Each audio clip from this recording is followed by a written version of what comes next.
kebangsaan Indonesia Raya. Bapak Ibu dimohon untuk berdiri.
Memberikan kesempatan kita kepada kita sekalian dalam kegiatan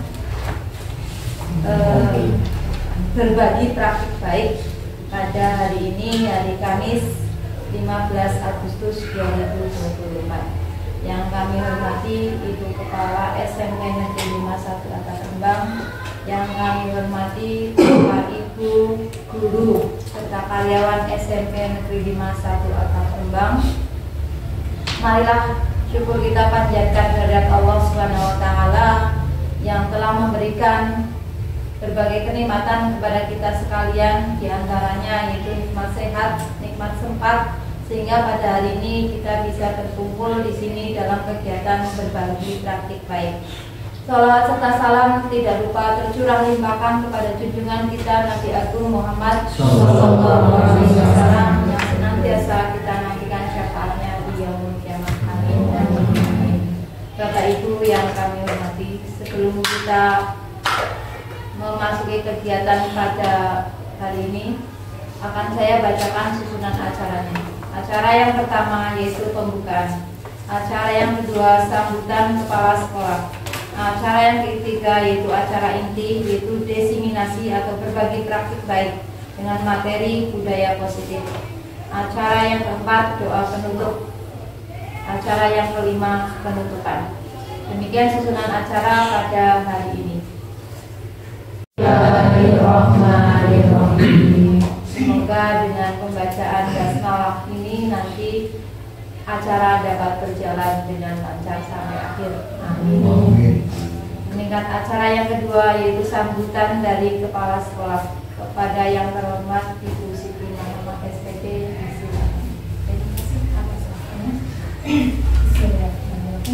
Assalamualaikum warahmatullahi wabarakatuh. Waalaikumsalam warahmatullahi wabarakatuh. Alhamdulillahirrahmanirrahim. Wassalatu wassalamu ala asyrofil anbiya'i wal mursalin wa ala alihi ajma'in.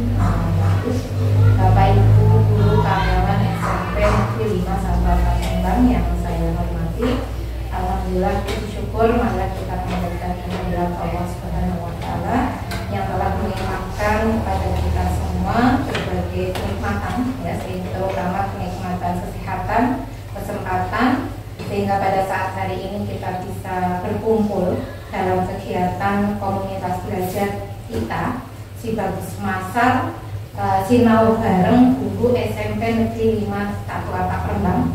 Dan alhamdulillah kali ini CGP kita, teman-teman kita, Bu Eri dan Bu Tias, ada kegiatan berbagi praktek baik. Ini mudah-mudahan sampai dengan akhir nanti kegiatan hari ini bisa berjalan dengan lancar.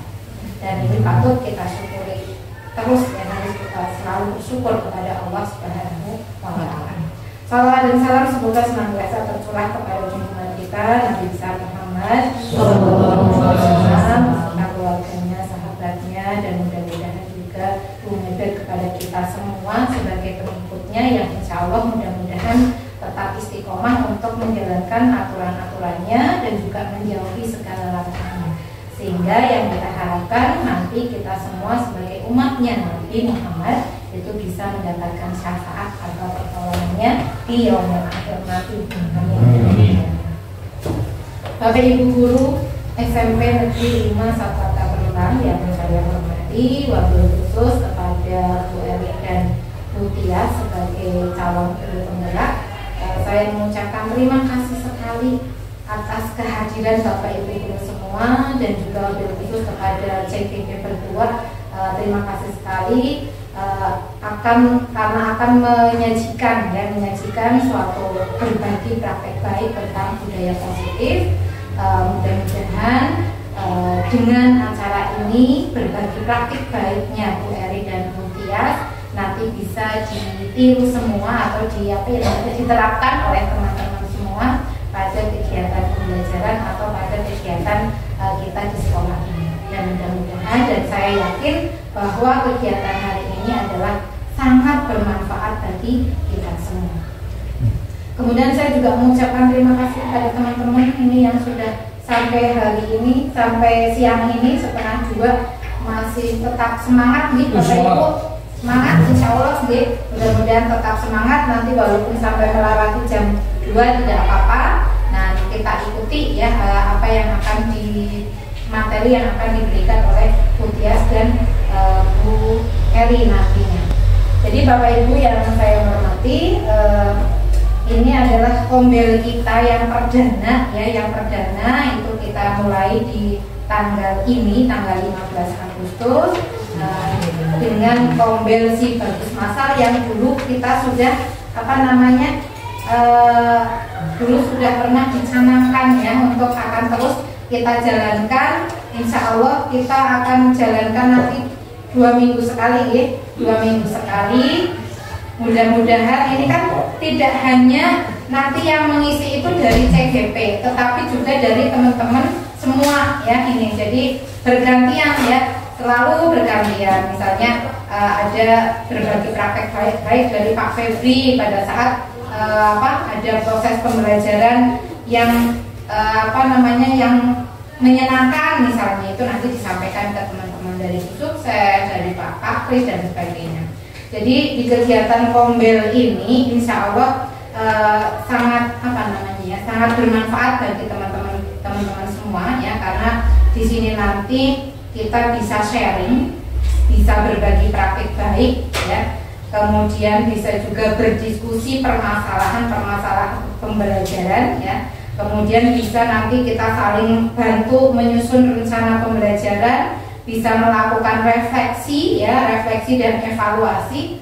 Ini semua bisa dilaksanakan di kombel kita ini. Mudah-mudahan dengan adanya kombel si Bagus Masar di SMP Negeri 5 Satu Atap Rembang ini, permasalahan-permasalahan yang Bapak Ibu temui di proses pembelajaran ini bisa teratasi, sehingga nanti bisa meningkatkan kualitas pembelajaran dari Bapak Ibu semua ya. Ini jadi itu yang sangat kami harapkan. Dengan kombel insya Allah kompetensi Bapak Ibu guru semua akan meningkat, yang secara otomatis itu akan berdampak pada hasil pembelajaran atau hasil belajar dari peserta didik kita. Nah Bapak Ibu yang saya hormati, untuk hari ini itu teman-teman kita Bu Tias dan Bu Eri itu akan membagi praktek baik tentang budaya positif. Insya Allah nanti berkaitan juga dengan rencana hasil kerja Bapak Ibu yang sudah disusun atau direncanakan kemarin di PMM, yaitu disiplin positif. Nanti akan gandeng ya, karena setelah ini nanti juga akan ada berbagi praktek baik untuk penyusunan modul ajar dengan menerapkan disiplin positif. Mudah-mudahan nanti bisa di 2 minggu yang akan datang, nanti pas Bapak Ibu akan melakukan diskusi persiapan dengan kepala sekolah ya, karena kemarin sudah dijadwalkan oleh Bu Tias untuk diskusi persiapan itu di tanggal 20 sampai 30 sampai dengan 30 Agustus. Akan disampaikan oleh teman-teman kita, itu monggo mari kita ikuti dengan baik ya. Nanti mungkin ada tugas-tugas yang harus kita laksanakan ya, harus kita kerjakan ya, nanti kita kerjakan. Kan belum dapat bocoran ya, jadi belum tahu.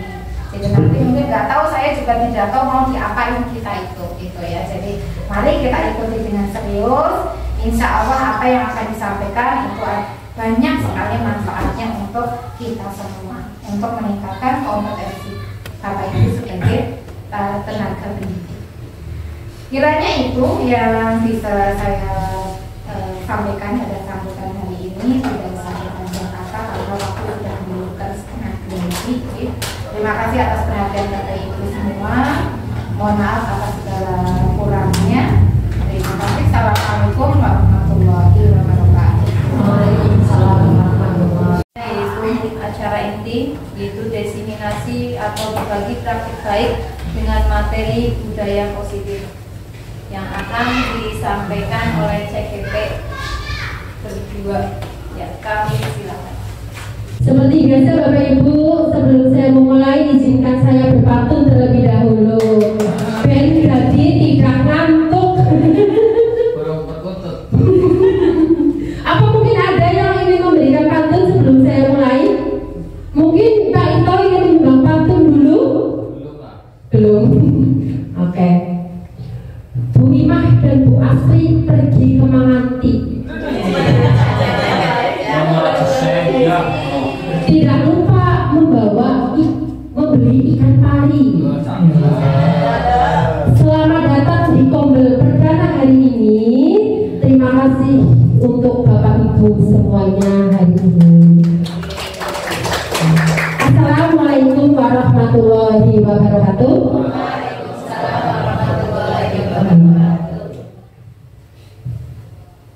Terima kasih Bapak Ibu, sebelumnya kami ucapkan atas waktunya untuk Ibu Kepala Sekolah yang sudah luar biasa membantu kami, mengizinkan kami untuk bisa berbagi praktik baik hari ini, dan teman-teman semuanya hari ini yang telah bersedia sudi kiranya di sini masih duduk untuk ya mendengarkan kami begitu deh. Karena kalau tidak di sini pasti di rumah sudah istirahat begitu. Tapi hari ini harus di sini untuk bisa mendengarkan kami, dan harapan kami apa yang kami sampaikan itu bisa bermanfaat untuk Bapak Ibu khususnya, dan untuk anak-anak kita di SMP Negeri 5 1 Atap Purbaung ini pada umumnya. Jadi benar-benar mudah-mudahan dari kegiatan ini yang harapannya itu kan berdampak kepada siswa kita. Jadi apa yang kita pelajari hari ini nanti bisa berdampak kepada siswa kita. Dan untuk hari ini Kombel Sri Bagus Masar untuk perdana kita laksanakan di tahun 2024-2025 ini. Tahun ajaran ini pertemuan pertama diawali dari berbagi praktik baik budaya positif saya dengan Bu Eri. Jadi di sini tadi Bu Eri sudah menyampaikan tentang 2 materi. Nanti akan lanjut lagi kalau saya akan menyampaikan 3 materi. Ya, seperti yang tadi disampaikan oleh Bu Eri, Bapak Ibu semuanya, tujuan pembelajaran hari ini yaitu diharapkan Bapak Ibu semua di sini itu setelah mengikuti kegiatan ini itu jadi memahami konsep disiplin, keyakinan kelas, hukuman dan penghargaan, 5 kebutuhan dasar manusia, restitusi, dan 5 posisi kontrol guru serta segitiga restitusi. Jadi Bapak Ibu guru memahami konsepnya itu seperti apa. Karena bagaimana kita mau mempraktekkan kalau kita tidak memahami konsepnya. Jadi kita pahami dulu konsepnya seperti apa, baru nanti bisa kita praktekkan real di dalam pembelajaran ya menerapkan. Sudah paham konsep, berarti kita tinggal menerapkan budaya positif di sekolah kita. Oke Bapak Ibu semuanya, di sini saya akan menyampaikan tentang keyakinan kelas. Kalau Bapak Ibu selama ini yang kita biasa lakukan, mungkin ini sudah tidak asing bagi kita, karena beberapa atau bahkan semuanya itu sudah melakukan itu, tapi kadang kita itu masih miskonsepsi, mispersepsi. Jadi antara peraturan kelas, kesepakatan kelas, dan keyakinan kelas. Nah, di sini saya akan menyampaikan tentang keyakinan kelas, karena memang yang kita harapkan itu bukan peraturan, bukan kesepakatan, tetapi keyakinan. Keyakinan kelas. Dan ini nanti kita akan pelajari bersama-sama, karena di sini saya sebenarnya sudah mencoba Bapak Ibu, mencoba menyampaikan apa yang sudah saya pelajari, karena harapannya apa yang sudah saya pelajari bisa dibagi kepada Bapak Ibu dan kita bisa praktek bareng-bareng gitu. Lanjut. Iya. Di sini saya review sedikit apa yang tadi Bu Eri sampaikan, yaitu tentang dua materi Bapak Ibu. Jadi intinya Bapak Ibu yang tadi Bu Eri sampaikan, yaitu Bapak Ibu itu tahu apa itu disiplin positif. Kemudian yang harus diterapkan itu mengacu pada nilai-nilai pada profil pelajar Pancasila, dan nantinya diharapkan muncul secara internal dari diri murid. Jadi tadi Bu Eri itu kan menyampaikan ada intrinsik, ada ekstrinsik. Jadi seorang anak melakukan sesuatu yang baik itu bisa dari faktor luar dirinya, bisa dari faktor dalam dirinya. Nah, yang bagus itu yang dari dalam dirinya. Jadi dalam diri anak itu sudah meyakini, sudah menyadari bahwa saya memang harus berbuat ini bukan karena si A, si B atau faktor luar. Jadi memang benar-benar saya harus berangkat kasih biar saya bisa tenang berada di sekolahan menunggu Bapak Ibu melakukan pembelajaran. Jadi sudah diyakini bukan karena takut. Saya berangkat kasih karena takut nanti dihukum sama Bu Sukses di lapangan. Bukan. Saya takut di sini karena nanti sama Pak Ika dimarahi. Bukan. Tapi memang sadar dalam diri anak itu bahwa harus berangkat kasih karena itu memang suatu keyakinan dari anak tersebut. Kemudian Bapak Ibu lanjut. Iya. Biar kayaknya kok sepanjang banget Bapak Ibu, kayaknya apa ngantuk atau karena tadi juga saya tidak itulah. Memang tadi kan luar biasa kita mendampingi anak-anak untuk mural ya. Kemudian kita mendampingi anak-anak juga untuk kegiatan di Semarang Buteri ini. Jadi saya minta tolong, ini kan ada kalau tidak salah sudah berpasangan, pasangan Pak Ito dengan Pak Dodo, Pak Kris dengan Pak Iwan, Pak Febri dengan Bu Sukses, Bu Siva dengan Bu Wi, Bu Asri dengan Bu Ima. Saya minta tolong bisa berdiri. Sekarang dong. Bisa berdiri? Bisa berdiri? Iya. Minta tolong berdiri. Sudah berdiri. Iya. Bisa dalam satu pasangan itu berhadap-hadapan. Berhadap-hadapan. Gak boleh Bu. Soalnya masa kesukalahan jenis gak boleh Bu. Dan saya akan hitung selama 31 sampai 30. Bapak Ibu hadap-hadapan, senyum terbaik Bapak Ibu berikan kepada yang di hadapan Bapak Ibu. Silakan 1, 2, 3. Senyum terbaik. Senyum. Pandang di depan Bapak Ibu semuanya. Dipandang Bapak Ibu. Bagaimana?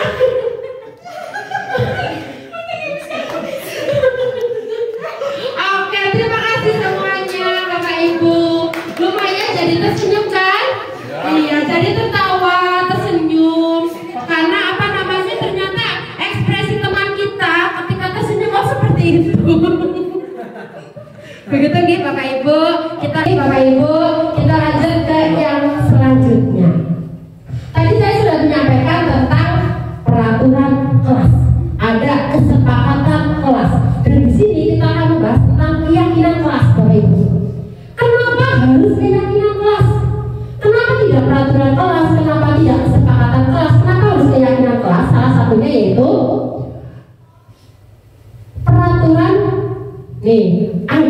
sebuah peraturan. Mengapa kita harus menggunakan helm? Kira-kira kenapa? Kenapa ada peraturan harus menggunakan helm ketika berkendara? Itu kenapa?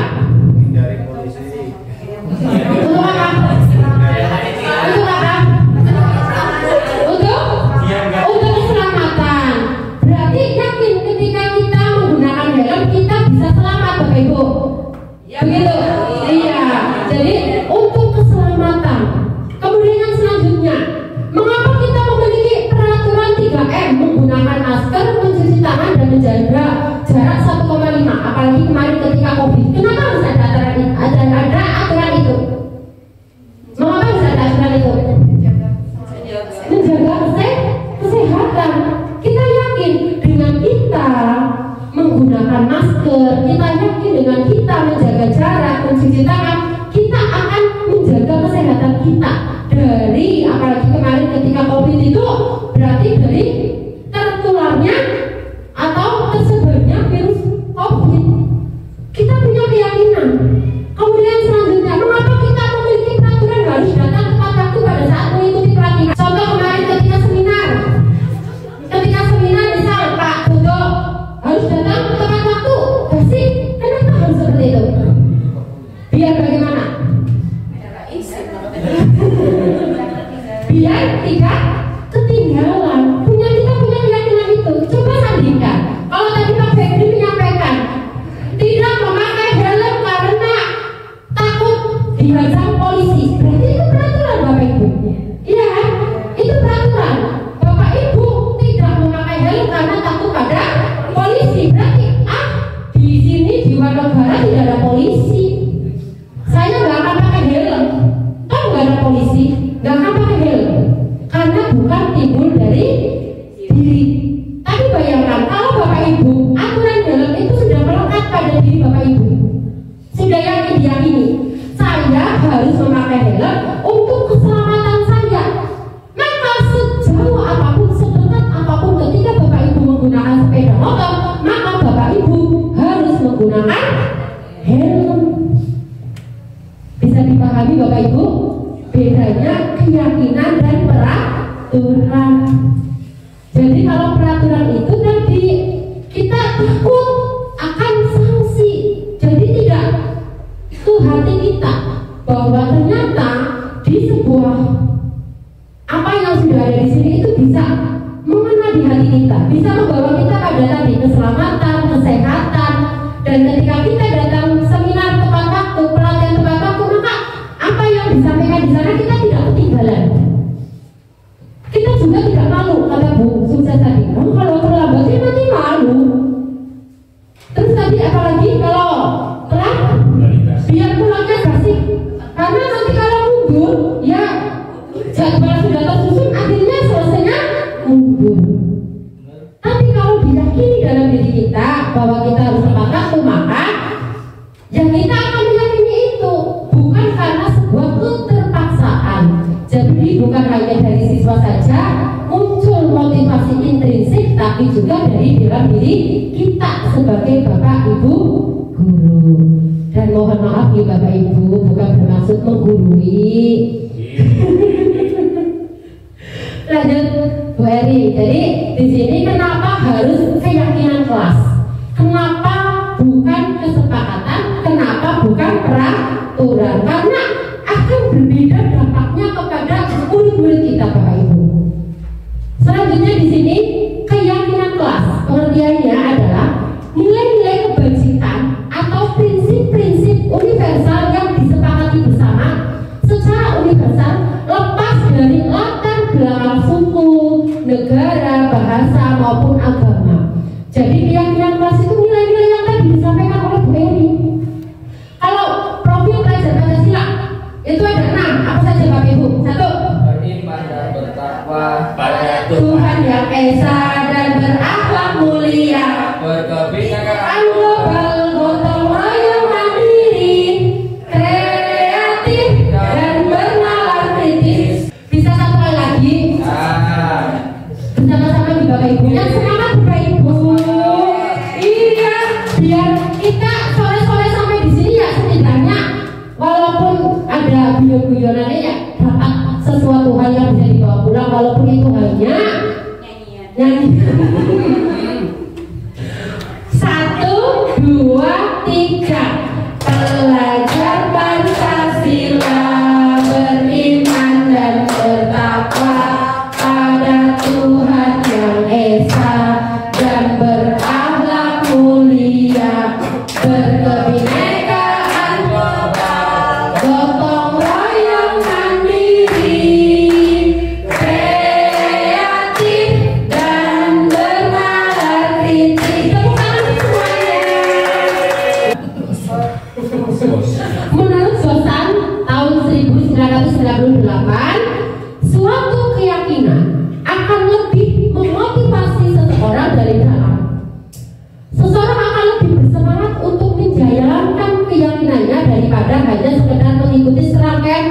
bagaimana keyakinan kelas itu bisa benar-benar dipahami oleh anak-anak kita. Nah, di sini yang pertama, keyakinan kelas bersifat abstrak daripada aturan yang lebih rinci dan konkret. Jadi tadi keyakinan itu dari nilai-nilai universal, disiplin, hormat, kemudian sopan, menghargai orang lain. Jadi itu nilai-nilai universal. Kemudian yang kedua, keyakinan kelas berupa pernyataan yang universal, umum, tidak khusus. Kemudian yang selanjutnya, pernyataan keyakinan kelas senantiasa dibuat dalam bentuk positif. Ya, selama ini saya juga sendiri kemarin ketika belum dapat materi ini, yang tidak membawa LKS berdiri di depan berapa? 5 menit gitu, atau yang tidak membawa LKS itu keluar kelas begitu gitu, Bapak Ibu. Mungkin ada yang buat seperti itu gitu. Nah, ternyata itu tidak boleh Bapak Ibu. Keyakinan kelas itu harus bersifat positif. Contoh, jangan jalan berlarian di koridor. Berarti kalimat positifnya jangan pakai kata jangan begitu Bapak Ibu. Jangan menggunakan kalimat larangan, tapi jalanlah di koridor sekolah atau koridor kelas. Bukan kalimatnya jangan berlarian di koridor, tapi jalanlah dengan tenang atau dengan apa di koridor sekolah. Jadi kalimatnya itu positif. Jangan datang terlambat. Berarti kira-kira kalimat positifnya bagaimana Bapak Ibu? Iya, datanglah tepat waktu. Berarti bisa dipahami Bapak Ibu. Luar biasa. Guru-guru SMP 5 itu luar biasa memang. Kemudian yang selanjutnya, keyakinan kelas hendaknya tidak terlalu banyak sehingga mudah diingat dan dipahami. Dulu saya pernah buat kesepakatan kelas sama anak-anak itu lebih dari 15. Ya kadang saya pun lupa, apalagi anak-anak. Jadi nanti ketika Bapak Ibu membuat keyakinan kelas, sebisa mungkin keyakinan kelas itu yang mudah dipahami oleh anak-anak, mudah diingat oleh anak-anak begitu.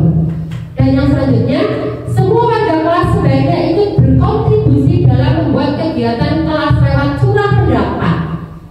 Jadi setiap anak itu kan memberikan pendapatnya. Jadi harus ada peraturan apa di kelas ini? Apakah disiplin harus ada? Apakah kebersihan harus ada di kelas ini? Apakah kerapian harus ada? Apakah tanggung jawab harus ada? Itu harus ada. Kalau harus ada dan itu datang dari anak, pendapat itu datang dari anak, maka anak akan lebih bertanggung jawab karena itu merupakan hasil dari apa yang diinginkan. Ya. Kemudian yang selanjutnya, bersedia meninjau kembali keyakinan kelas dari waktu ke waktu ini Bapak Ibu. Jadi keyakinan kelas yang sudah kita buat itu tidak terus berjalan terus. Keyakinan kelas mata pelajaran PPKN dari tahun ke tahun itu terus, tidak Bapak Ibu.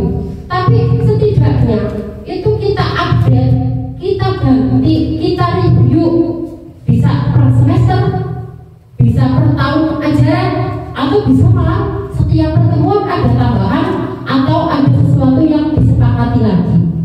Begitu Bapak Ibu. Lanjut.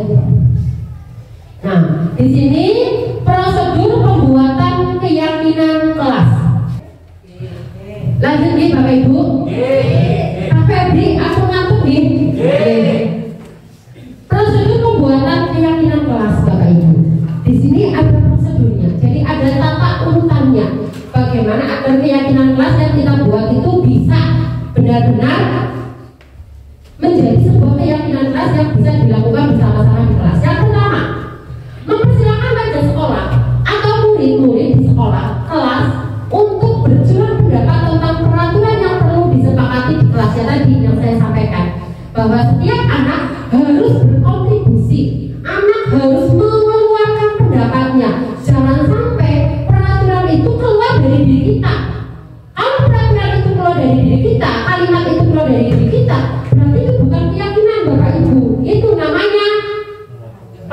peraturan. Jadi peraturan itu biasanya itu dari kita, guru. Kalau keyakinan itu sumbernya itu bersama-sama dari kita, dari siswa. Kita butuh bareng-bareng. Kemudian yang kedua, mencatat semua masukan-masukan para murid atau warga sekolah di papan tulis atau di kertas besar, kertas ukuran botol, di mana semua anggota kelas warga sekolah bisa melihat hasil curah pendapat. Jadi ini sih fleksibel Bapak Ibu. Bapak Ibu mau menggunakan kertas yang itu post-it atau kertas pakai kertas biasa boleh. Kalau saya kemarin memanfaatkan aplikasi Jambox, terus berkembang untuk anak-anak bisa memanfaatkan IT. Kemudian selanjutnya, susunlah keyakinan kelas sesuai prosedur pembentukan keyakinan sekolah atau kelas. Gantilah kalimat-kalimat dalam bentuk negatif menjadi positif.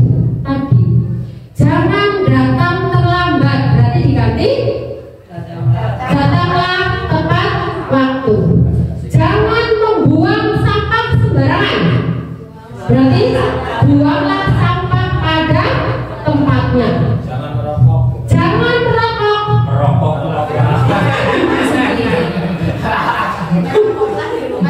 Merokoklah di rumah sendiri karena di sekolah itu merupakan wilayah bebas rokok. Ya. Kemudian yang selanjutnya Bapak Ibu, ini untuk keyakinan kelas itu cukup panjang Bapak Ibu. Jadi tinjau kembali daftar curah pendapat yang sudah dicatat. Anda mungkin akan mendapati bahwa pernyataan yang tertulis di sana masih banyak yang berupa peraturan-peraturan. Selanjutnya, ajak warga sekolah atau murid-murid untuk menemukan nilai kebajikan atau keyakinan yang dituju dari peraturan tersebut. Contoh, berjalan di kelas, dengarkan guru, datanglah tepat waktu, berada di bawah satu payung, yaitu keyakinan untuk saling menghormati atau nilai untuk disepakati. Kegiatan ini juga merupakan pendalaman pemahaman bentuk peraturan ke keyakinan sekolah. Jadi kemarin juga ketika saya praktek dengan anak-anak, itu ternyata anak-anak masih banyak menuliskan, walaupun sudah saya terangkan, buatlah ide dari diri kalian sebuah keyakinan tapi yang positif, yang kira-kira itu bisa mengena di hati anak semua. Ternyata masih ada anak yang nulis, ketika datang masuk, Butia sudah masuk di kelas, saya belum masuk, maka saya lari 3 kali mengelilingi lapangan. Ada yang menuliskan seperti itu, masih ada dari anak-anak. Nah, dari situ, walaupun itu datang dari anak-anak, nanti kita pilih lagi. Jadi mana yang sebaiknya kita ambil untuk kesepakatan kelas, untuk disepakati bersama, mana yang tidak kita ambil Bapak Ibu. Jadi benar-benar dari situ kita pilih-pilih mana yang sesuai, mana yang tidak sesuai, mana yang belum sesuai tapi masih bisa kita ganti kalimatnya. Itu benar-benar kita pilih-pilih. Itu video ulang sudah di Bapak Ibu. Kemudian setelah keyakinan sekolah selesai dibuat, maka semua warga kelas dipersilahkan video ulang dan menyetujuinya dengan menandatangani keyakinan sekolah kelas tersebut, termasuk guru dan semua warga atau murid. Keyakinan sekolah selanjutnya bisa diletakkan di dinding kelas di tempat yang mudah dilihat semua warga kelas atau warga sekolah. Jadi setelah peraturan kelas itu dibuat, sebisa mungkin di situ diberikan tempat untuk ada tanda tangan dari anak.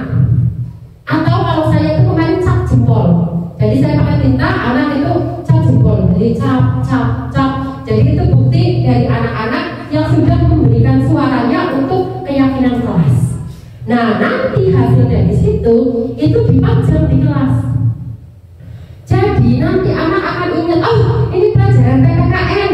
Berarti ketika pelajarannya Butias masuk, anak-anak sudah semuanya di dalam kelas sebagai bentuk keyakinan kelas yang mereka bentuk. Begitu, Bapak Ibu. Lanjut, Bu Eni. Oh ya, ini kemarin video saya mencoba kemarin di kelas untuk membuat keyakinan kelas. Bisa diputar. Tadi kita buat keyakinan kelas untuk pelajaran pendidikan kalian enggak? Nah, nggak apa-apa. Terlalu keras. Nah, anak-anak di sini menggunakan jawaban kayak kemarin ketika kita PI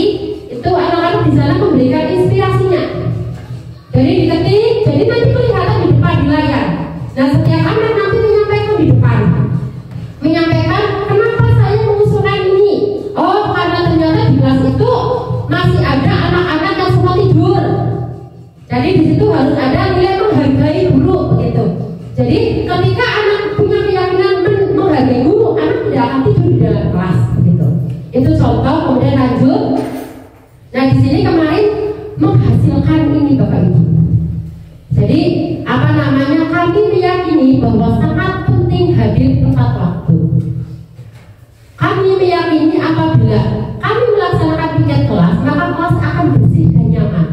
Jadi kalimatnya itu positif Bapak Ibu, bukan kalimat yang negatif. Kami meyakini bahwa sangat penting untuk menambahkan, menanamkan etika sopan santun, peduli dan saling membantu sesama teman. Kita ke materi yang kedua. Saya 3 materi Bapak Ibu, jangan dulu bosan mendengarkan suara saya. Karena ini baru 1 materi, masih 2 materi lagi. Mas Yoyo, menurut Mas Yoyo kebutuhan dasarnya Mas Yoyo itu apa? Yang paling mendasar? Oksigen. Oksigen. Minum. Pak Ito, kebutuhan dasarnya Pak Ito, kira-kira itu apa Pak Ito? Makan minum kebutuhan dasar. Ya berarti makan minum itu untuk bertahan hidup. Iya, jadi Makan untuk hidup. makan untuk hidup, bukan hidup untuk. Kenapa? Bedanya apa itu Pak Ito? Pak Ito? Kalau makan untuk hidup berarti kita makan itu untuk bertahan terus hidup. Iya. Kalau hidup untuk makan, hidup itu makan. Oh, itu bukan dong Bapak Ibu semuanya. Ya. Bu Asri, apa kebutuhan dasarnya Bu Asri kira-kira? Pakaian. Berarti Bu Asri pokoknya harus pakaian, itu kebutuhan dasar. Harus berpakaian, betul. Bu Imas,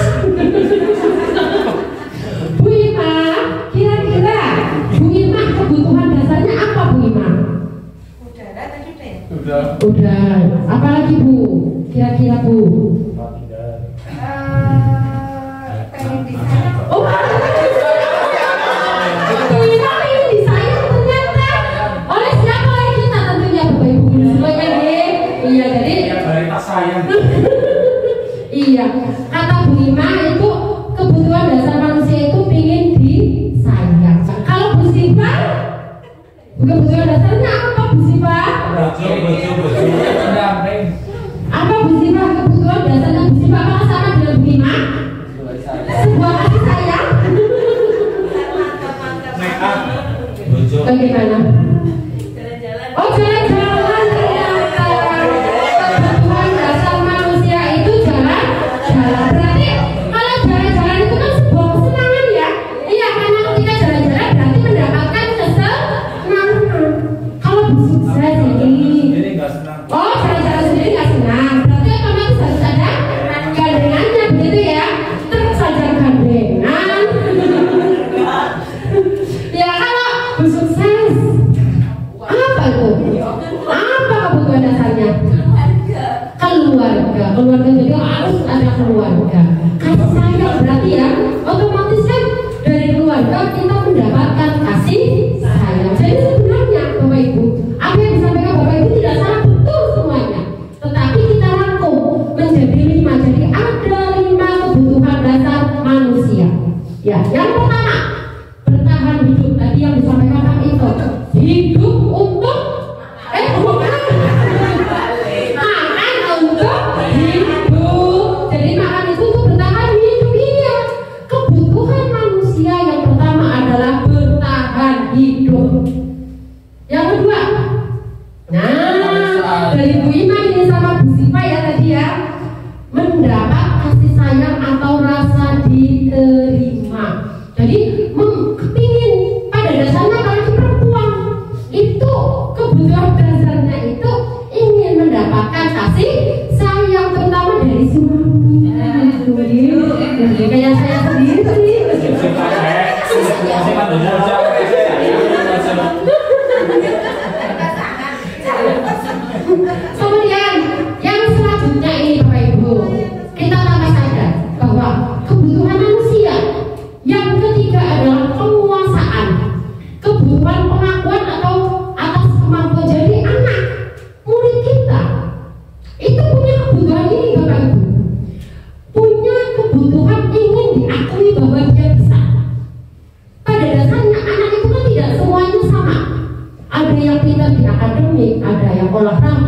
ada yang suaranya bagus, ada yang pintar menggambar.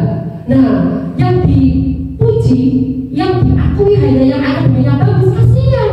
Yang suaranya bagus, yang pintar ngaji, yang melukisnya bagus, itu butuh pengakuan juga. Bahkan anak nakal sekalipun itu butuh pengakuan dari Bapak Ibu guru. Maka dari itu kenapa kita tidak boleh membeda-bedakan di dalam kelas si A, si B, si C. Anak yang pintar, anak si mandan pintar sedang-sedang saja, atau justru anak yang banyak apa namanya banyak sering melakukan hal-hal jahil, nakal. Itu berarti anak tersebut tidak terpenuhi kebutuhan ini, sehingga mencari kebutuhan itu di kelas. Lanjut, yang keempat, kebebasan. Kebutuhan akan pilihan. Jadi anak-anak itu pada dasarnya itu punya kebutuhan kebebasan Bapak Ibu. Anak murid kita itu senang sekali melakukan hal yang mereka inginkan. Ya karena memang pada dasarnya anak ingin memiliki kebutuhan dasar kebebasan. Nah, bagaimana cara kita menangani anak yang kekurangan kebutuhan kebebasan itu? Yang selanjutnya di sini ada kesenangan. Jadi kebutuhan dasar yang kelima itu kesenangan Bapak Ibu, ternyata bukan uang. Uang menyenangkan. Ternyata benar itu. Jadi uang itu turunan dari kesenangan, turunannya gitu. Tapi pada dasarnya kita butuhnya itu senang. Iya. Di sini ada contoh kasus Bapak Ibu. Coba diperhatikan bersama-sama. Ibu Ani, guru kelas 5 di SD Pelita Hati, sedang bingung menghadapi ulang salah satu murid di kelasnya. Agus namanya. Beberapa anak telah datang dan mengeluhkan Agus yang sering kali meminta bekal makan siang mereka dengan paksa. Jika Anda menghadapi situasi seperti Ibu Ani, apa yang akan Anda lakukan? Pertanyaannya, menurut Bapak Ibu ini, kira-kira apa alasan Agus melakukan hal itu? Kita nyampaikan, menurut Pak Iwan, bagaimana Pak Iwan? Lapar. Anak itu lapar. Berarti kebutuhan dasar yang tidak terpenuhi kebutuhan apa? Yang tidak terpenuhi kebutuhan bertahan hidup. Kebutuhan bertahan hidup. Berarti Pak Iwan menanganinya bagaimana? Apakah anaknya langsung dimarahi? Ya, boleh memberikan makanan. Oh, memberikan makanan. Oke. Berarti sangat dermawan ini Pak Iwan. Luar biasa. Oke. Kalau menurut Bu Sukses, apa kira-kira menurut Bu Sukses kira-kira apa alasan Agus melakukan itu?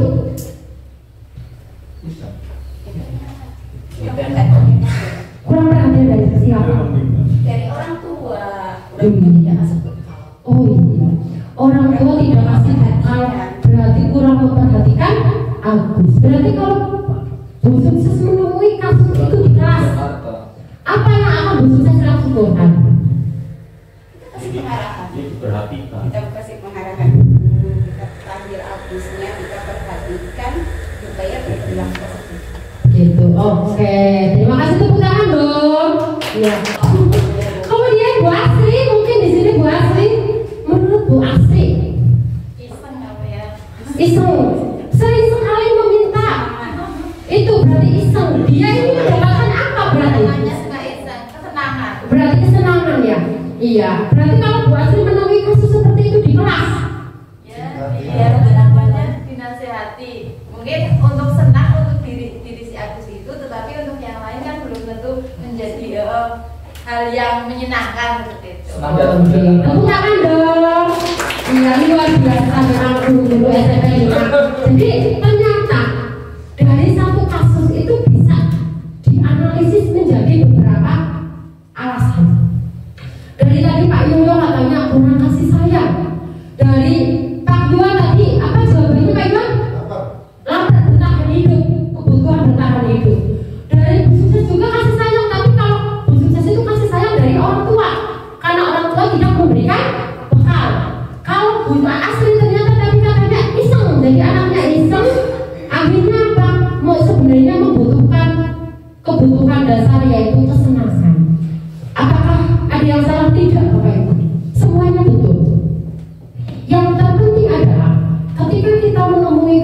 kepada anak kita, apapun kasus itu berarti kita harus tahu dulu apa penyebabnya. Orang ujung-ujung di gempa, orang ujung-ujung di sebenarnya itu ketika saya mempelajari ini seperti rem juga buat diri saya.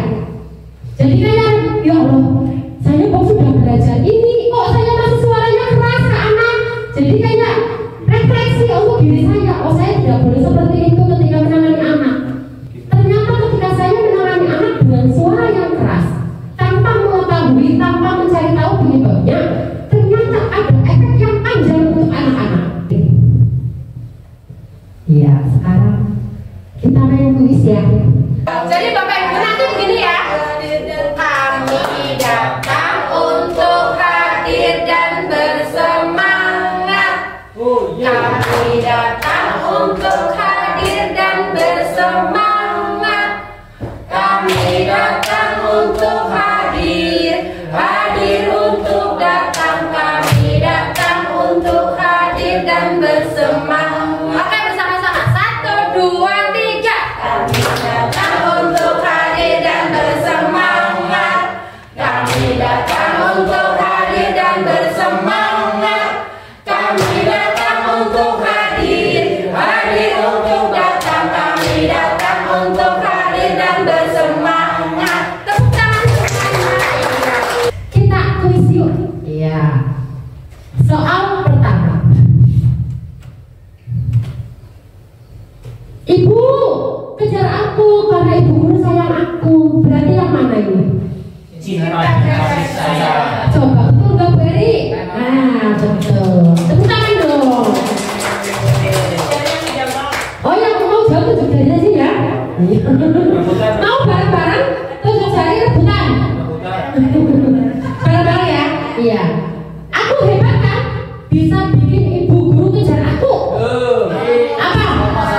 Penguasaan. Coba. Pinter. Mantap. Ibu guru bilang, aku tidak boleh bersenandung sewaktu mengerjakan tugas. Katanya kelas harus tenang, tidak ada suara, kan nggak seru jadinya. Kebebasan, coba.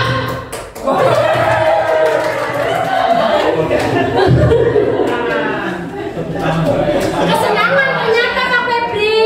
Lanjut. Aku sebel, gambarku tidak rapi.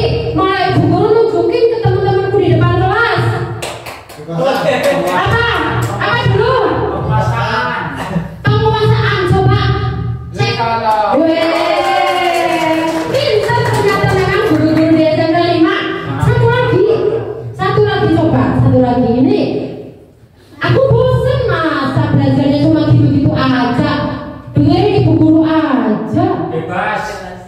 Coba, apa kebebasan? Gitu nih Bapak Ibu, jadi di sini sudah mulai tahu nih Bapak Ibu nih. Jadi ketika ada sesuatu kasus berarti kita bisa meraba-raba. Kita jadi tahu, oh ini berarti anak ini, apalagi tempat kita. Apalagi di tempat kita Bapak Ibu. Kita tahu sendiri nih, kondisi anak-anak di tempat kita itu banyak sekali anak yang tinggalnya tidak dengan orang tua. Anak itu tinggalnya dengan neneknya, dengan uwane, dengan bibine. Nah itu berarti otomatis anak-anak kita itu banyak yang kekurangan kasih sayang dari orang tua. Maka kenapa sering mencari perhatian kepada kita? Ya, Pak Duduk, Papa Duduk, bukan duduk. Ya kan, berarti ini mendapatkan kasih sayang, perhatian dari kita. Nah, hanya tinggal kita bagaimana cara menyikapinya. Karena kita sudah tahu, oh anak ini bukan bermaksud tidak sopan kepada kita. Anak ini berarti ingin akrab dengan kita karena kekurangan kasih sayang. Di sini ada posisi kontrol Bapak Ibu, okay? Jadi Bapak Ibu ada yang sudah pernah atau paham dengan materi ini atau sesuatu yang asing buat kita? Asing? Kak itu? Asing, oke. Yang lain mungkin di MGMP atau di workshop pernah menerima materi tentang ini?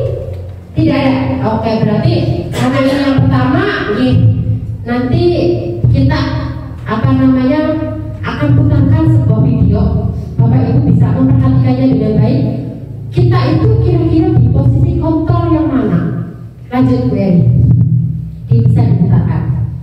Ya, Bapak Ibu, ini adalah sebuah video yang saya ambil dari LMS Calon Guru Penggerak. Ini video ini sangat mengena, saya juga Ibu dan Bapak guru hebat dalam penerapan disiplin positif restitusi. Salah satu program yang dikembangkan adalah 5 posisi kontrol. 5 posisi kontrol dalam restitusi adalah proses perjalanan seorang pendidik agar dapat mengenali dirinya. Pada video kali ini, kita akan membahas tentang 5 posisi kontrol yang dikembangkan oleh Diane Goshen dan contoh penerapannya.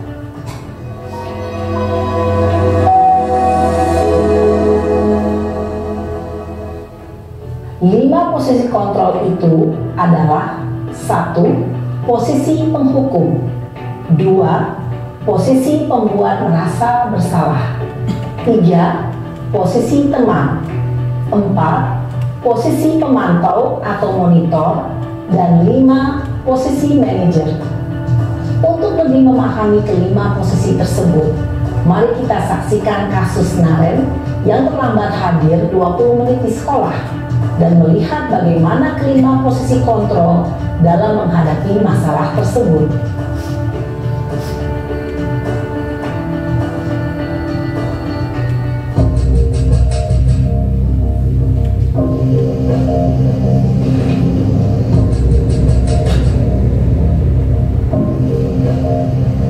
Naren, sini kamu. Selamat pagi, Bu. Selalu terlambat. Kamu deh, pasti terlambat. Maaf, Bu. Saya Apa? Apa coba? Alasan kamu apa lagi? Kapan sih kamu tidak terlambat? Malas sekali ya kamu jadi anak. saya Dasar pemalas. Gak kapok-kapok sih kamu. Sudah berapa kali terlambat? Sana, kamu keliling lapangan basket 2 kali. Kenapa saya harus keliling lapangan basket, Bu? Kenapa? Kamu melawan ibu. Berani-beraninya jawab. Sudah terlambat, masih berani jawab pula. Sekarang, keliling lapangan basket 5 kali sekalian. Biar kapok. Cepat. Pergi sana ke lapangan basket. Posisi penghukum biasanya berbicara dengan nada tinggi, menghardik, menunjuk-nunjuk, menyakiti, dan menyindir. Hukuman bisa berupa fisik maupun psikis. Ibu dan Bapak guru hebat, dampak yang terjadi pada murid ketika guru berada pada posisi penghukum adalah murid cenderung akan memberontak, bahkan menyimpan dendam.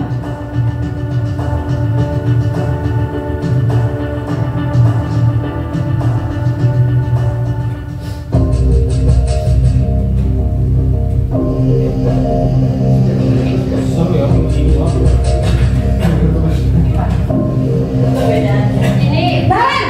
5 kontrol. Selamat pagi, Bu. Naren. Kamu kenapa terlambat lagi, nak? Ya Tuhan, Naren.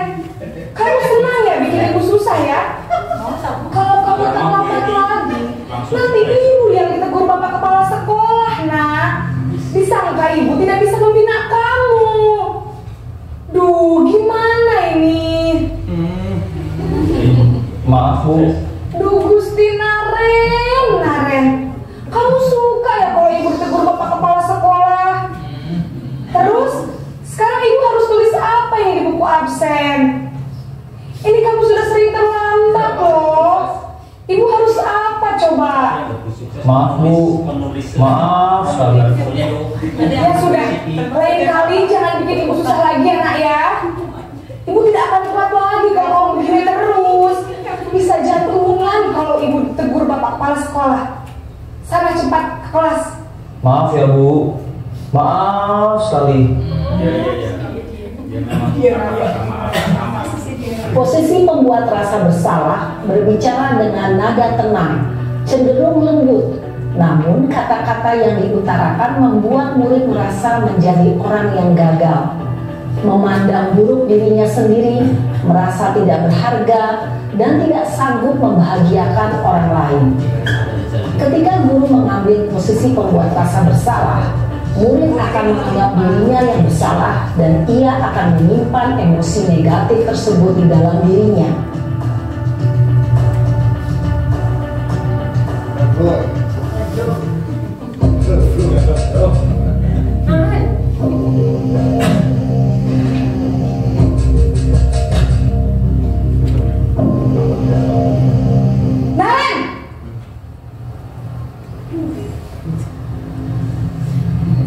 Selamat pagi, Bu. Wah, sudah jam berapa ini, Nak? Terlambat lagi ya, sayang. Iya, Bu. Habis ibu saya lupa bangunkan saya, Bu. Kamu malah menyalahkan ibu kamu. Kamu bukannya anak yang larinya paling kencang. Kok terlambat sih? Iya, Bu. Saya memang terlambat bangun tadi. Jadi, biarpun saya lari kencang, tetap gak kekejar, Bu. Ya sudah sana. Nanti lain kali larinya lebih kencang lagi ya. Biar gak terlambat lagi. Bikin seneng ibu. Demi ibu. Bisa kan? Bisa lah, Bu. Ya sudah sana masuk kelas. Ibu beresin urusan absen kamu. Kamu ini ada-ada saja. Dalam posisi teman, guru berbicara dengan nada suara ramah, akrab, cenderung bersenda gurau untuk menjaga suasana tetap santai. Murid akan merasa senang, aman, dan akrab dengan guru. Identitas yang tercipta adalah identitas sukses atau berhasil.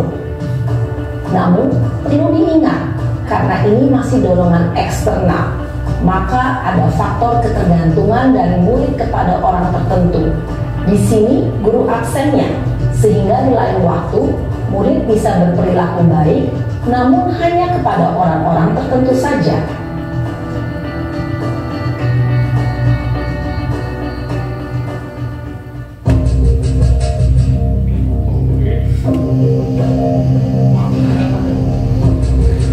Sebagai pemantau ini Bapak Ibu.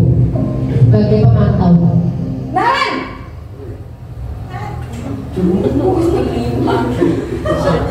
Pagi, Bu. Naren, apa peraturan sekolah kita tentang jam berapa kita harus masuk sekolah, Nak? Kita harus di sekolah jam 7, Bu. Iya betul, sekarang sudah jam 7.20. Naren sudah tahu konsekuensinya jika terlambat hadir. Paham, Bu. Saya harus tinggal kelas pas jam istirahat selama 20 menit. Iya benar, konsekuensinya demikian. Jadi nanti jam 9.30 pas istirahat, kamu harus tinggal di kelas, kerjakan tugas tambahan untuk ketertinggalan kamu, ya? Baik, Bu.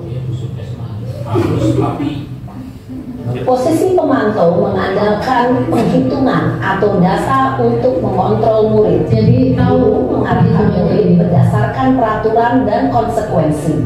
Seorang pemantau menunjukkan bahasa tubuh dan ekspresi wajah yang datar dan cenderung formal.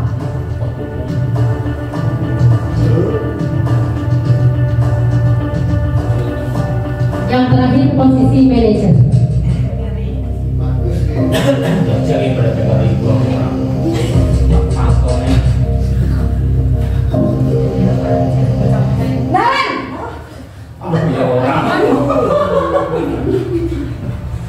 Selamat pagi, Bu. Selamat pagi, Naren. Maaf, Bu, saya terlambat. Iya, sekolah masuknya jam 7, sekarang sudah jam 7.20. Jadi sekarang bagaimana ini, Naren? Maaf, Bu, saya lupa setel alarm saya semalam. Baiklah, menurut kamu, keyakinan sekolah yang mana yang perlu kamu tingkatkan? Menghargai diri sendiri dan orang lain mungkin, ya, Bu. Setuju. Jadi, apakah Naren meyakini prinsip saling menghormati tersebut? Iya, Bu, saya meyakininya. Apakah Naren bersedia memperbaiki masalah keterlambatan ini? Bersedia, Bu. Bagaimana kamu akan perbaiki masalah keterlambatan ini? Saya akan coba untuk tidak lupa menyetel alarm saya, Bu. Baik, kalau Naren lupa menyetel alarm di rumah, ada orang yang kira-kira bisa bantu mengingatkan tidak? Ada Bu, kakak saya, Kak Ema. Ada lagi selain Kak Ema? Selain Kak Ema, ada ibu saya. Baik, jadi yang mengingatkan Naren adalah Kak Ema dan ibu kamu ya? Kira-kira akan mulai setel alarm kapan nih Naren? Setelah pulang sekolah, akan segera saya lakukan. Baik, jadi Naren akan setel alarm untuk bangun besok pagi dan akan diingatkan oleh kakak dan ibunda Naren ya. Ada lagi yang mungkin perlu dilakukan Naren agar tidak terlambat bangun lagi? Tidak ada Bu. Baik Naren, terima kasih untuk kerjasama kamu. Sekarang kamu perlu kembali ke kelas untuk belajar. Baik Bu, terima kasih. Posisi manajer adalah posisi kontrol yang disarankan untuk membimbing murid memiliki sikap disiplin yang positif, yaitu murid yang mandiri, bertanggung jawab, dan dapat memecahkan masalah. Tujuan dari posisi ini adalah agar murid dapat berefleksi atas tindakannya. Guru akan dengan tulus memberikan pertanyaan-pertanyaan bermakna, sehingga membuat murid dapat belajar dari kesalahannya dan mencari sebuah solusi untuk menyelesaikannya. Ibu dan Bapak guru hebat, setelah mengamati adegan kelima posisi kontrol tadi, kira-kira posisi mana yang paling ideal? Posisi mana yang dapat menunjang motivasi intrinsik murid? Ya, tentu posisi manajer. Posisi ini memang posisi ideal yang ingin dituju setiap pendidik. Pada posisi inilah, guru dapat menerapkan disiplin positif yang berpihak pada murid, yang memerdekakan murid. Perjalanan seorang pendidik tentunya tidak mudah untuk sampai pada posisi seorang manajer. Namun, tujuan kita pasti, yaitu menciptakan murid-murid yang mandiri, merdeka, dan bertanggung jawab.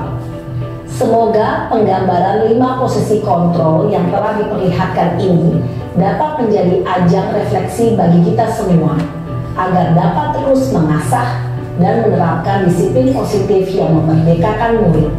Mari terus berlatih dan bersemangat. Selamat menerapkan. Salam dan bahagia Ibu dan Bapak guru hebat. Salam dan bahagia Bapak Ibu guru hebat SMP Negeri 5 Satu Atap Muka.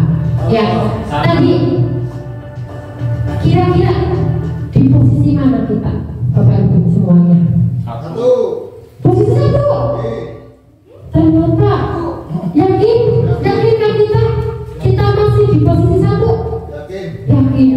Kita berarti masih di posisi sebagai penghukum. Astagfirullahaladzim. Berarti bagaimana Bapak Ibu kira-kira kalau kita masih di posisi 1? Ditingkatkan yang seperti apa Pak Ferdi kira-kira? Ya, ditingkatkan menjadi 2 atau 3 atau terus sampai ke 5 gitu. Iya, selain itu ditingkatkan ke 2, ke 3, ke 4, ke 5. Yang kelima itu posisi apa sih? Pakai manajer. Nah, tadi yang disampaikan bahwa seharusnya, seyogianya bahwa seorang guru itu harus bisa menempatkan diri sebagai posisi manajer ketika menangani seorang anak. Karena tanpa kita sadar, di situ setiap yang kita tangani ada konsekuensinya Bapak Ibu. Bagaimana ketika kita sebagai penghukum? Tadi di situ ada kata-kata denda. Anak-anak merasa dendam ketika kita buka, apalagi ketika kita hukum. Mungkin sumpah serapah di dalam hati dikeluarkan. Kira-kira iya atau tidak Bapak Ibu? Iya. Akhirnya tiga muncul mana itu Bang? Iya. Tapi beda kalau kita pada posisi manajer. Jadi saya itu belum Bapak Ibu, sama masih mungkin di posisi penghukum. Kadang masih lepas kontrol, walaupun kadang masih diingatkan dalam diri. Ya Allah, saya sudah mempelajari ini, saya nggak boleh ngomongnya bentang-bentang, itu tidak boleh. Kita sama-sama belajar kan Bapak Ibu semuanya yang ada di sini. Jadi karena kita kan harapannya ketika anak-anak di sini selain dari berbagai kegiatan yang sudah ada, baik itu pembiasaan, mulai dari religi, literasi, sehat, bersih dan lain sebagainya, yang diharapkan dari pembiasan-pembiasan itu dapat memunculkan sebuah karakter yang positif, yang nilai-nilai kebajikan universal tadi bisa muncul. Kita pun ketika anak-anak melakukan sebuah kesalahan yang disebabkan kekurangan kebutuhan dasar tadi, salah satu kebutuhan dasar sehingga melakukan sebuah kesalahan, maka kita harus memposisikan diri sebagai apa Bapak Ibu? Sebagai manajer. Jadi di sini bukan berarti manajer ibu kepala sekolah yang seperti itu. Kita sebagai penghukum bukan. Manajer di sini berarti semua Bapak Ibu guru berperan. Jadi ketika ada anak melakukan kesalahan, maka dicarikan solusi, bukan langsung kamu datang terlambat, hari lapangan 3 kali tanpa mendengarkan alasannya, tanpa mencari solusi. Anak muda besoknya datang telat lagi, akhirnya tidak mau sekolah. Tapi ketika tadi dicontohkan di situ, biar tidak terlambat bagaimana? Nyetel alarm Bu. Terus kalau alarmnya bunyi kamu nggak mau bangun, bagaimana? Saya minta tolong Kak Emang Bu sama ibu saya untuk mengingatkan. Kan ada alternatif bagaimana biar bangunnya itu tidak kesiangan. Sebelum saya beralih ke Bu Eri untuk merefleksikan apa yang saya sampaikan, coba Bapak Ibu. 5 kebutuhan dasar manusia tadi itu ada apa saja Bapak Ibu? 1. Bertahan hidup. 2. Kasih sayang. 3. Penguasaan atau mendapatkan pengakuan di atas kemampuan. Yang keempat, kebebasan. 5. Kesenangan. Ya, jadi mudah-mudahan kata-kata saya ini akan selalu dicatat oleh Bapak Ibu ketika Bapak Ibu menemui kasus atau masalah di kelas. Jadi ketika anak melakukan kesalahan, saya langsung ingat, oh berarti anak ini tidak memenuhi salah satu kebutuhan dasarnya, sehingga mereka ingin memenuhinya di sekolahan, begitu. Kemudian ada 5 posisi kontrol tadi Bapak Ibu. Apa saja Bapak Ibu? Penghukum, pembuat rasa bersalah, teman, pemantau, manajer. Luar biasa, tepuk tangan Bapak Ibu untuk kita semuanya. Itu materi dari saya, 3 materi, mudah-mudahan bermanfaat untuk Bapak Ibu. Nanti untuk lebih dalamnya lagi bagaimana menangani anak, itu akan dilanjutkan oleh Bu Eri nanti dengan saya juga untuk segitiga restitusi. Ini sudah lebih dalam lagi Bapak Ibu. Bahkan bagaimana cara kita ngobrolnya, bagaimana urutannya nanti akan diperjelas oleh rekan saya, yaitu Eri Kurniati, calon guru gerak angkatan 11. Monggo Bu Eri kembali lagi ke sini bersama saya untuk menyampaikan tentang segitiga restitusi. Tentang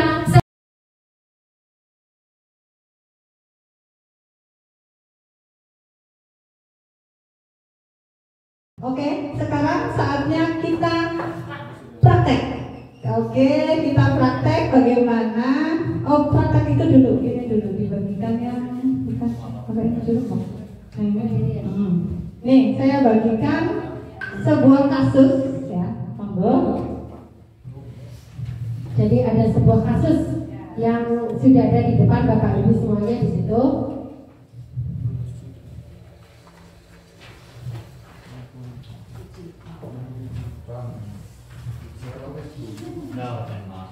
Ya, silakan kasusnya dibaca. Itu ada dialog. Ini. Ya, itu ada sebuah dialog antara Pak Joko dan Mario dan Adi. Ya. Di situ ada Pak Joko, Mario, Adi. Bapak tadi dengar laporan dari guru piket di kantin. Sepertinya kalian dalam masalah ya. Ada yang bisa Bapak bantu? Apa yang terjadi? Iya Pak. Tadi pada jam istirahat pagi kami main lempar-lemparan makanan di kantin. Tapi tidak sengaja malah lempar kena wajah Ibu Dina, kepala sekolah, ketika beliau sedang berjalan. Kalian main lempar-lemparan makanan di kantin kena wajah Ibu Dina ketika beliau sedang lewat? Iya Pak. Adi, ada informasi yang mau kamu tambahkan? Kami tidak bermaksud melakukannya, tapi apa? Tapi kami tidak sengaja. Apa kalian tahu kalau kalian berada dalam masalah sekarang? Iya, baiklah. Bapak di sini bukan untuk mencari siapa yang salah. Bapak di sini untuk mencari penyelesaian sama-sama, berpikir sama-sama tentang apa yang bisa kita lakukan untuk memperbaiki situasi ini. Kalian pasti melakukan itu ada alasannya ya. Pasti seru ya main lempar-lemparan makanan begitu. Iya Pak. Ya, Bapak bisa melihat kalian merasa senang melakukannya. Tetapi yang kalian lakukan merugikan orang lain, sehingga sekarang kalian dalam masalah. Iya Pak. Sekarang mari kita bicara tentang keyakinan kelas dan keyakinan sekolah kita. Apa yang kita percaya, yang mana yang belum kalian tunjukkan. Kita harus bersikap baik satu sama lain Pak. Menghormati orang lain dan hormat dirimu sendiri. Kalian berdua ingat dengan baik keyakinan kelas kita. Kita kembali pada ketika kalian main kejar lempar-lemparan makanan dan mengenai Ibu Dina. Apa ketika kalian melakukan itu kalian menghormati orang lain di lingkungan? Tidak Pak. Tapi kalian mendapatkan rasa senang. Menurut Bapak ada cara untuk mendapatkan rasa senang tanpa merugikan orang lain. Bagaimana menurut kalian? Iya Pak. Nah sekarang mari kita selalu mengindahkan keyakinan kelas kita. Besok kita ke kantin dan kalian bisa berperilaku lebih baik lagi. Nah, dari cerita dari cerita yang sudah Bapak Ibu baca, itu coba silakan dianalisis apakah Pak Joko itu sudah, posisi Pak Joko itu sebagai apa di sana?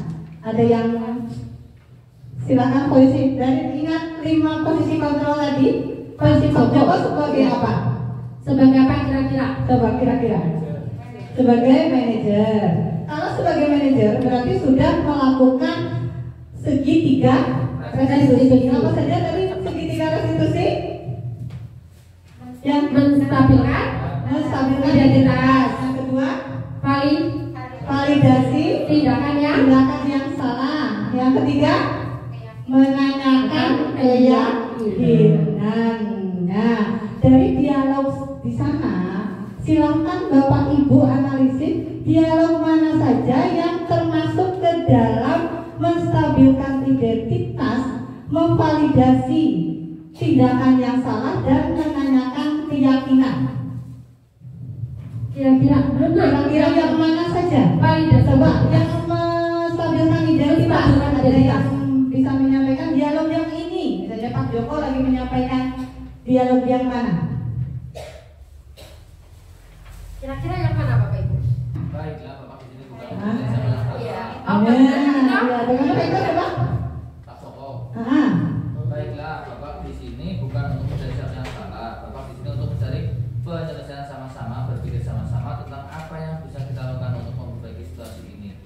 Iya betul ya. Terus yang kedua juga masih sama. Terus yang mau validasi tindakan yang salah, validasi bahwa Pak Joko itu mengarahkan bahwa apa yang mereka lakukan itu salah. Ada lagi. Bisa melihat kalian merasa senang melakukannya, tapi yang kalian lakukan merugikan orang lain. Iya, itu bahwa ya mungkin mereka merasa senang, tapi yang kalian lakukan itu merugikan orang lain. Itu mengarahkan agar anak itu tahu bahwa oh iya yang dilakukan itu salah begitu. Jadi gurunya. Nah yang terakhir ini gampang ini yang terakhir, menanyakan keyakinan. Sekarang mari kita bicarakan tentang keyakinan. Iya, sepakat ya, itu ya sepakat ya. Berarti sudah bisa dipahami. Sudah bisa dipahami. Kalau sudah paham, tadi kan sudah pembelajarannya memahami konsep. Dan yang kedua menerapkan ya konsep tersebut ya. Nah sekarang kita akan praktek. Ya, sekarang kita praktek untuk menyelesaikan kasus. Jadi nanti Bapak Ibu diminta ada yang jadi guru, ada yang jadi murid. Jadi berarti Bapak Ibu harus mengawali tadi ketika ada kasus harus menggunakan segitiga restitusi. Berarti diawali dari menstabilkan identitas. Selanjutnya memvalidasi.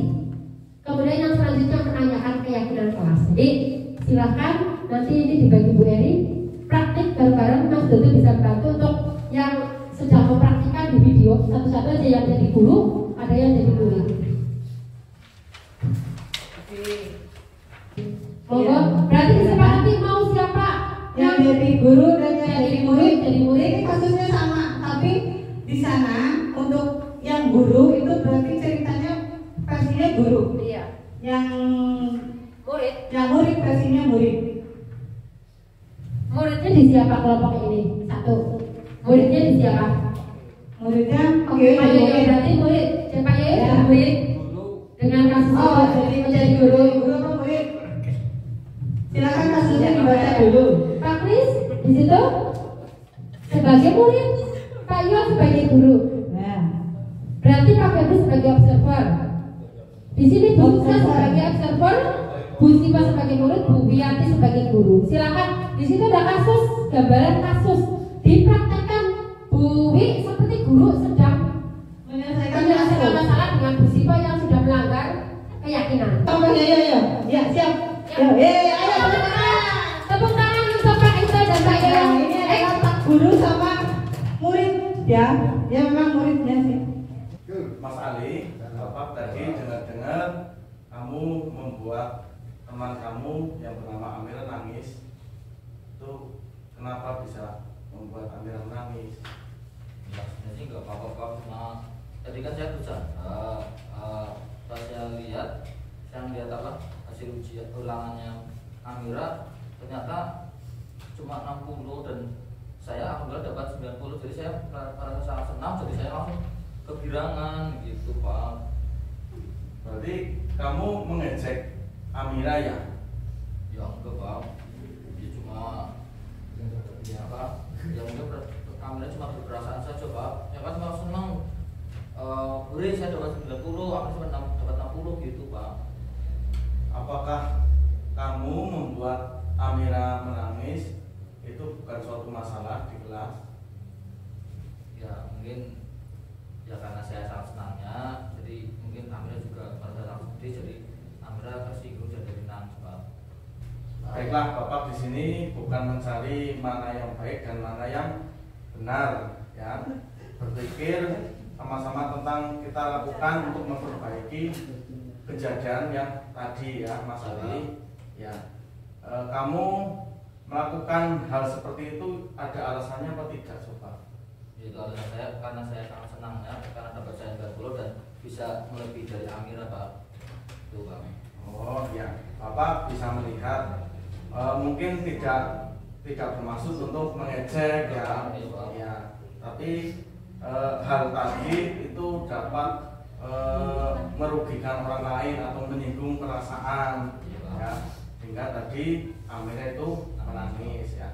Sekarang kita bicara tentang keyakinan kelas ya. Apakah di kelas Ali itu sudah dibuat keyakinan kelas?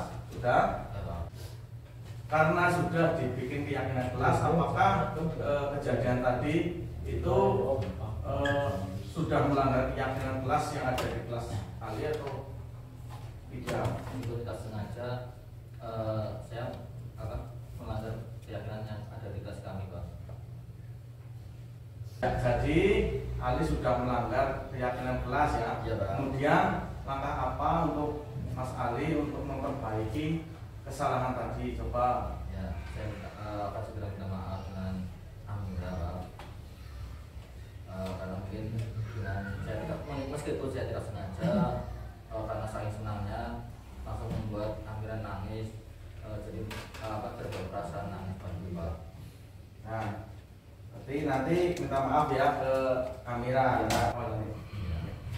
Ya Mas Ali, dengan kejadian tadi kita untuk selalu mengindahkan keyakinan kelas ya, nanti kita bertemu dengan Pak Amira, kita selesaikan dengan keyakinan kelas yang sudah ada. Siapa Itu ya. Salim. Ya, itu kasus pertama. Kasus kedua. Nasifa tahu kenapa Nasifa itu dipanggil oleh Bu Guru? Tidak tahu Bu. Tidak tahu?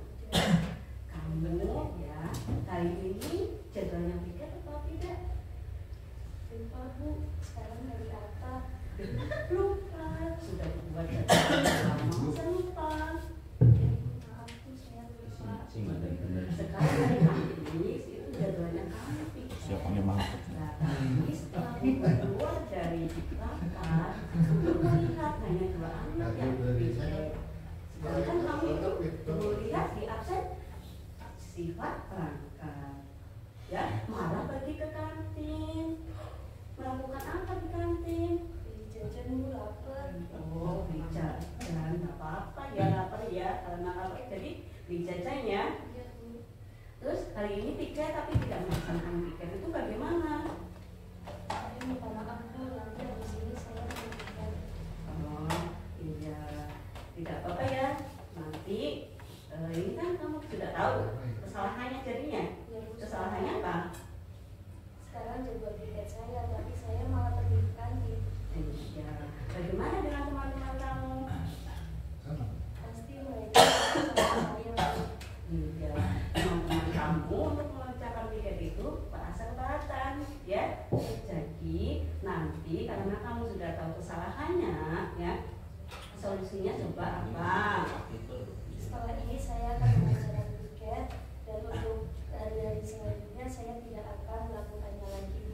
Ya, oke, sudah tahu ya, sudah tahu kesalahannya dan penyelesaiannya. Nanti ditambah lagi kamu minta maaf ke teman-teman kamu, ya? Iya Bu. Oke.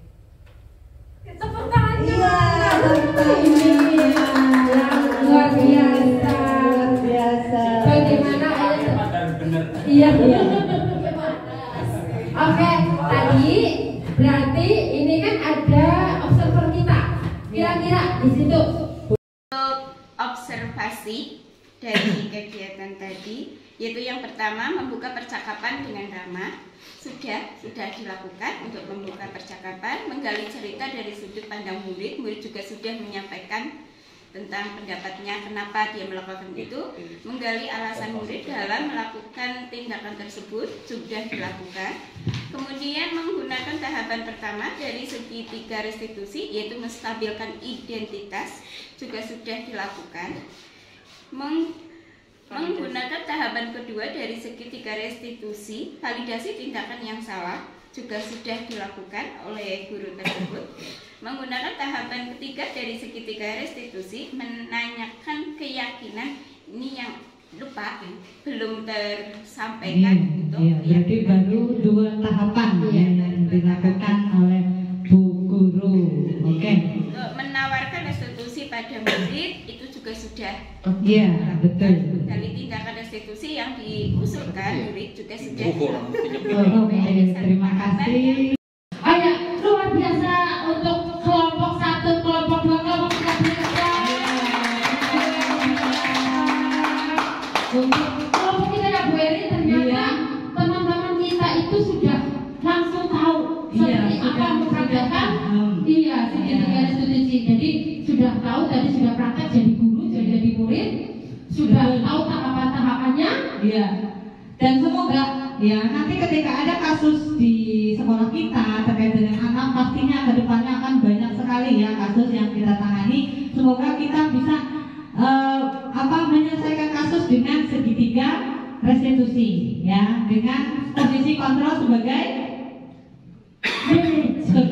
manajer, ya, begitu. Siap. Ya, ada yang sebelum ditutup ada yang ditanyakan? Mungkin ada dari materi-materi ini, mungkin ada yang mengganjal. Saya mau nanya dari tadi ini, ada yang ditanyakan terkait dengan materi-materi yang sudah disampaikan? Bagaimana Bapak Ibu? Sudah cukup? Oke. Mungkin nanti di kongres selanjutnya, di kegiatan selanjutnya kita akan dengan materi-materi yang lebih menarik lagi. Ya, begitu saja Bapak Ibu berbagi praktik dengan kita berdua di sini. Saya Tias Prastiani dan Eri Kurniati. Iya, dan kami mohon maaf yang sebesar-besarnya apabila kami dalam menyampaikan berbagi praktik baik ini share ilmu, berbagi pokoknya apa yang kami pelajari, kami mencoba untuk bisa berbagi kepada Bapak Ibu.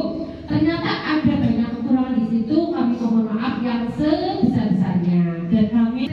Ya, terima kasih sudah berkenan hadir di sini untuk mengikuti acara Kombel kita di sini dengan materi